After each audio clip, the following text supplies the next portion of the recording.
friends, in this video I will tell you some imperative sentences. What are imperative sentences? Imperative sentences. Imperative sentences वो होते हैं जिसमें हम command, order, request या किसी को कोई सजेशन करते हैं। कमांड और ऑर्डर का मतलब होता है किसी को कोई ऑर्डर देना, आदेश देना।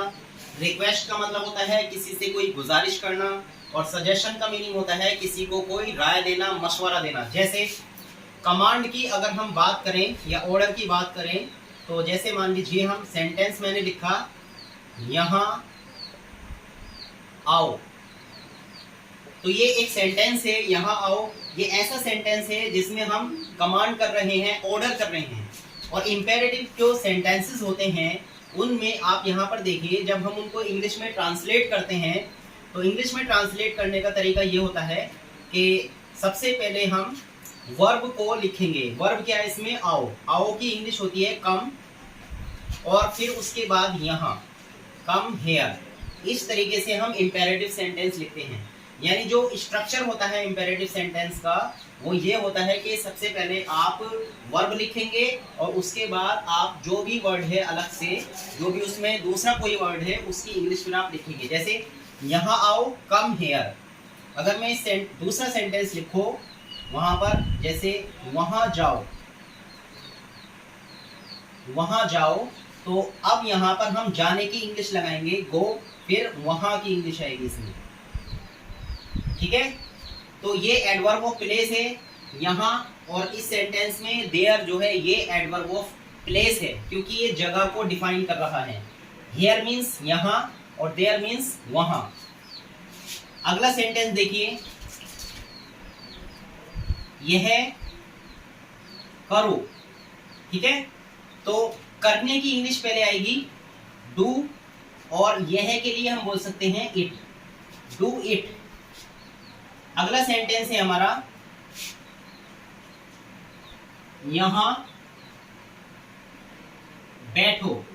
ओके, तो इसमें हम पहले बैठने की इंग्लिश लगाएंगे। तो बैठने की इंग्लिश होती है सिट, और यहाँ की इंग्लिश अभी मैंने आपको बताया था ये होती है here, sit here. Okay, number 5 देखिए। नंबर 5 अगर मैं आपसे कहूं, जैसे रिक्वेस्ट करें हम, कृपया अंदर आइए। अब इसमें कृपया एक शब्द आ गया, कृपया। तो कृपया जो शब्द होता है वो रिक्वेस्ट वाला होता है, यानी ये जो सेंटेंस है वो एक रिक्वेस्ट के तौर पर बनेगा। और ये सारे जो भी सेंटेंस में यहाँ पे लिख रहा हूँ ये इम्पेरेटिव सेंटेंसेस हैं।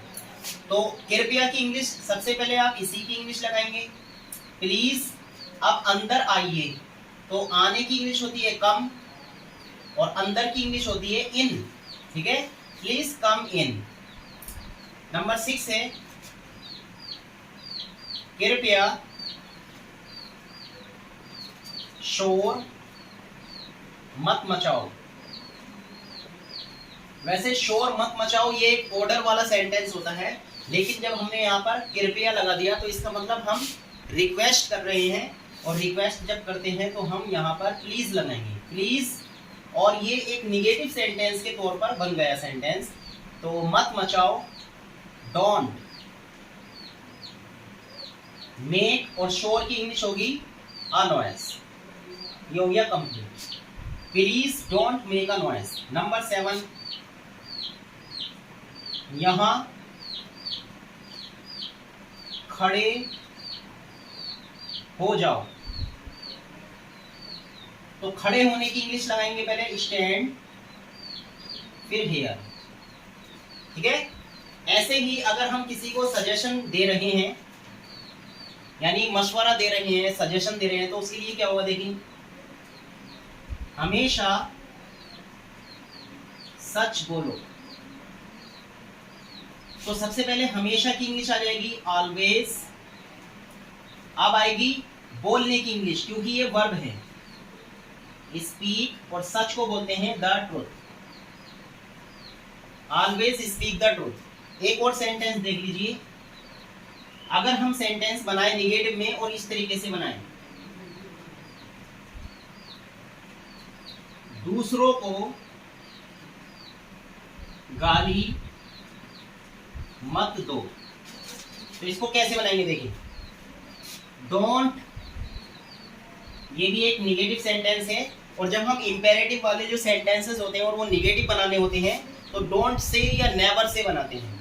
डोंट, अब गाली देने की इंग्लिश क्या होती है, एब्यूज। डोंट एब्यूज, और दूसरों को इसकी इंग्लिश आएगी अदर्स। Don't abuse others. तो फ्रेंड्स, हमने इस वीडियो में देखे कि कैसे हम इंपेरेटिव सेंटेंसेस बनाते हैं। बहुत ही आसान तरीका है, बस आप ये याद रखिए कि इंपेरेटिव सेंटेंसेस में कमांड, ऑर्डर, रिक्वेस्ट या सजेशन की बात होती है और पहले इसमें वर्ब यूज की जाती है और इसका जो सब्जेक्ट होता है वो यू होता है, क्योंकि हम सामने वाले बंदे से बात कर रहे होते हैं और यू जो सब्जेक्ट है इसमें ये हिडन रहता है, मतलब छिपा रहता है। अगर हम इसका कंप्लीट बात करें तो जैसे ये कम हियर है तो ये कंप्लीट सेंटेंस है, you come here, you come here. Friends, अगर ये वीडियो आपको अच्छी लगी हो तो प्लीज़ लाइक और शेयर करें। चैनल पर नए हैं तो सब्सक्राइब करना ना भूलें। Thanks for watching.